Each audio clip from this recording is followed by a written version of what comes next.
Hi friend, সবাই আশা করি ভালো আছো।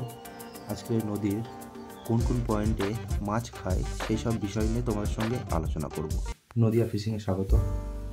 আজকে তোমাদেরকে কিছু নদীর পয়েন্ট নিয়ে আলোচনা করব। দেখতেই পাচ্ছ আমি এখানটায় নদীর পয়েন্ট নিয়ে আলোচনা করব, তার জন্য ছবি একটা এঁকে নিয়েছি। দেখতেই পাচ্ছ এই হলো নদী। তো এই নদীটা এই পার থেকে বয়ে যাচ্ছে, এই নদীটা এই পার থেকে বয়ে যাচ্ছে। দেখতেই পাচ্ছ সব রকম করে রেখেছি। তো মেন হলো আমরা যারা বঁড়শি দিয়ে মাছ ধরতে যাই, তখন আমরা আগে অনেকে কী করে, নদীর এই পাশে বসে পড়ে, এই পাশে বসে পড়ে, এই পাশে বসে পড়ে। আগে পয়েন্ট আমরা ঠিক করতে পারি না। তবে আগে নদীতে তোমাকে মাছ যদি ধরতে হয় বা মাছ ধরার জায়গা যদি জানতে হয়, তোমাকে পয়েন্ট খুঁজতে হবে যে কোন পয়েন্টে বসলে আমার ছিপে বা টোপে মাছ খাবে। দেখতেই পাচ্ছ নির্ধারিত আমি এটা করে রেখেছি। তো নদীর এই পার থেকে স্রোত আসছে, এই পার থেকে স্রোত আসছে, কোনো একটা জায়গায় দেখবে পাক তৈরি হচ্ছে। যেমন এইখানটায় পাক তৈরি হয়, হালকা পাক তৈরি হয়। পাকে কি হয়, যে নদীর থেকে ভেসে আসা খাদ্যগুলো এই পাকেতে থাকে, যার জন্য এইসব পাকেতে মাছ থাকে। যদি মনে করো যে এই পার থেকে ফেলবো, ফেলতে পারো। যদি মনে করো যে এই পার থেকে ফেলবো, ফেলতে পারো। এইসব জায়গায় ফেললে অবশ্যই মাছ পাবে। তবে যদি নদীর পয়েন্ট এইভাবেই থাকে, যেমন এই পার থেকে বয়ে যাচ্ছে, এই পার থেকে বয়ে যাচ্ছে, এইখানে নির্ধারিত একটা জায়গায় হালকা পাক তৈরি হচ্ছে, এখানেও পাক তৈরি হচ্ছে, এইসব জায়গাগুলোতে অবশ্যই মাছ হবে আর মাছ হতে হবে। মেন হলো নদীর পয়েন্ট। আমরা পয়েন্ট ঠিকঠাক চুজ করতে পারি না, যার জন্য মাছ অনেকেই ধরতে পারে না বা আমরা ধরতে পারি না। যারা বড় বড় অভিজ্ঞতার শিকারী আছে তারা তো সবাই জানে যে কোথায় বসলে, কোথায় কোন জায়গায় বসলে মাছ হবে না হবে সবাই জানে। তো যারা নতুন নদীতে মাছ ধরো বা মাছ ধরতে ভালোবাসো, তাদের জন্য এই ভিডিওটা বানানো। দেখতেই পাচ্ছ সুন্দর একটা পয়েন্ট। এইসব পয়েন্টে ফেললে আপনারা অবশ্যই মাছ পাবেন, ভালো রেজাল্টও হবে। তো দেখতে পেলে আমি এখানে মাছের ছবি দিয়ে রেখেছি, এইসব মাছের ছবি দিয়ে রেখেছি। তবে তোমরা এইসব পয়েন্ট খুঁজে দেখে শুনে বসলে অবশ্যই তোমরা মাছ পাবে। যেমন এইখান থেকে বসে যদি ছিপ এই জায়গায় ফেলো, টোপ যদি এই জায়গায় ফেলো, মাছ খাবে। এখান থেকে বসে যদি এইখানে টোপ ফেলো, মাছ খাবে। এই পার থেকে বসে যদি এইখানে ফেলো, মাছ খাবে। কিন্তু এই পার থেকে ফেলাটা টাফ হয়ে যাবে, কারণ এখান থেকে স্রোত ভালোই পরিমাণে যাবে। এইগুলোতে কিন্তু পাক তৈরি হয়, এখানে মৃত স্রোত থাকে বা একটু পাক হয়। তো দেখতেই পাচ্ছ এই হলো, এইভাবে তোমরা নির্ধারিত করবে। এইসব জায়গাতে মাছ অবশ্যই হয়। চলো আর একটা তোমাদেরকে পয়েন্ট দেখাই। দেখতেই পাচ্ছ নদীর এই একটা পয়েন্ট, এটাকে বলা হয় দ। এটাকে বলা হয় দ। এই দয়েতে প্রচুর পরিমাণে মাছ থাকে, বড় বড় মাছ থাকে এই দয়েতে। কেন মাছ থাকে দয়েতে?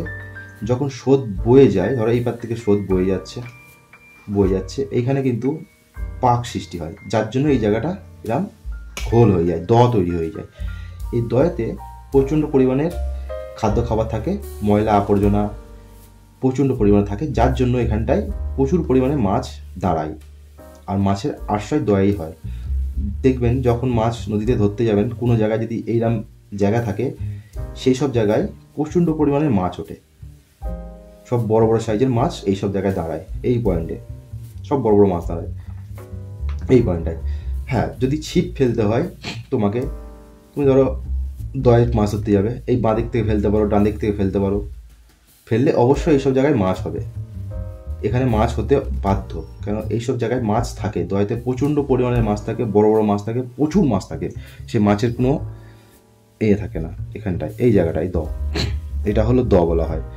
তবে যেখানে আছে এক একটা জাগ্রত দ আছে, সেসব জায়গায় কেউ ছিপ ফেলবেন না। হয়তো যারা শিকারী, অভিজ্ঞতা শিকারী, তারা জানে যে দয়েতে ছিপ ফেলতে নেই, দয়ের এই পাশে ফেলবে, এই পাশে ফেলবে, কিন্তু দয়ের ভিতরে কোনোদিন ছিপ ফেলতে নেই জাগ্রত দ থাকলে। তো যাই হোক, তোমাদেরকে এই একটা ইম্পর্টেন্ট দেখালাম। আর একটা ইম্পর্টেন্ট দেখাবো, এইসব জায়গাতে মাছ তোমরা এখান থেকে ফেলতে পারো, এখান থেকে ফেলতে পারো, এই সাইড থেকে, এই দ আছে, দয়ের এই সাইড থেকে ফেলতে হবে, এই সাইড থেকে ফেলতে হবে, নট এইবার থেকে। এবার থেকে কিন্তু স্রোত বয়ে যাবে প্রচণ্ড পরিমাণে। তোমার দয়ের এই কোনায় বসে এই কোনা টোপ ফেলতে হবে, এখানে বসে এই কোনা টোপ ফেলতে হবে।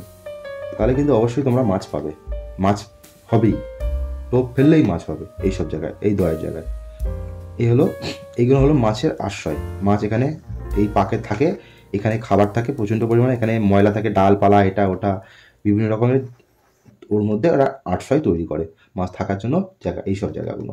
আর এইগুলোতে প্রচণ্ড পরিমাণে মাছ থাকে, এইগুলোতে প্রচণ্ড পরিমাণে, মাছের কোনো ঠিক নেই। চলো নেক্সট আরেকটা তোমাদেরকে দেখাই। এই একটা দিক দেখো, স্রোত বয়ে যাচ্ছে এই পার থেকে, ধরো দেখতেই পাচ্ছ, আমি সেইভাবে নির্ধারিত সিস্টেম করেছি। ধরো এই পার থেকে স্রোত এসে এই কোণা হালকা হালকা ভাঙছে, স্রোতটা ধাক্কা মেরে এই পার থেকে কিন্তু বেরিয়ে যাচ্ছে। এই যে জায়গাটা আছে দেখতেই পাচ্ছ, এই জায়গাটা মৃত স্রোত হয়, আর এই সব জায়গায় মাছ প্রচণ্ড পরিমাণে দাঁড়ায়। এই জায়গায় তুমি যদি এখানে বসে এখানে ছিপ ফেলো মাছ হবে, এখানে বসে এই জায়গায় ছিপ ফেলো মাছ হবে, এখানে বসে এই জায়গায় ছিপ ফেললে মাছ হবে, এখানে বসে ফেললে মাছ হবে। এই জায়গাটা আছে, টোটাল এই জায়গাটা ফেললে মাছ হবে। কেউ যদি মনে করো এখান থেকে ফেলবো, হ্যাঁ এখান থেকে ফেলতে পারো এত দূরে, কিন্তু এখান থেকে ফেলার থেকে ওই পাশে গিয়ে ফেলাটা সব থেকে বেটার হবে।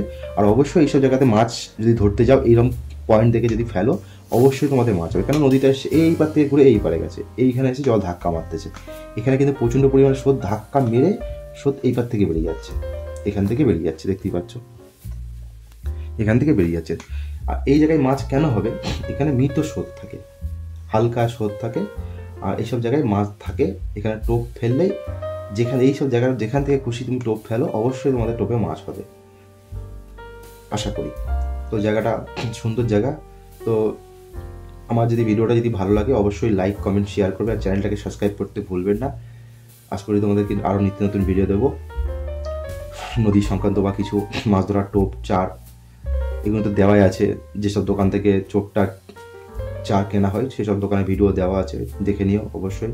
তো আর নদী যখন মাছ ধরতে যাবে অবশ্যই তোমরা পয়েন্ট ঠিক করে নিয়ে মাছ ধরতে যাও। আশা করছি তোমাদের রেজাল্ট হবে, আর রেজাল্ট হলে অবশ্যই আমাকে কমেন্টে জানিও যে দাদা এইসব জায়গায় পয়েন্টে ছিপ ফেলেছি, মাছ পেয়েছি। তো ভিডিওটা এই পর্যন্ত, ভালো লাগলে অবশ্যই লাইক কমেন্ট শেয়ার করো, আর চ্যানেলটাকে সাবস্ক্রাইব করতে ভুলবে না। বাই।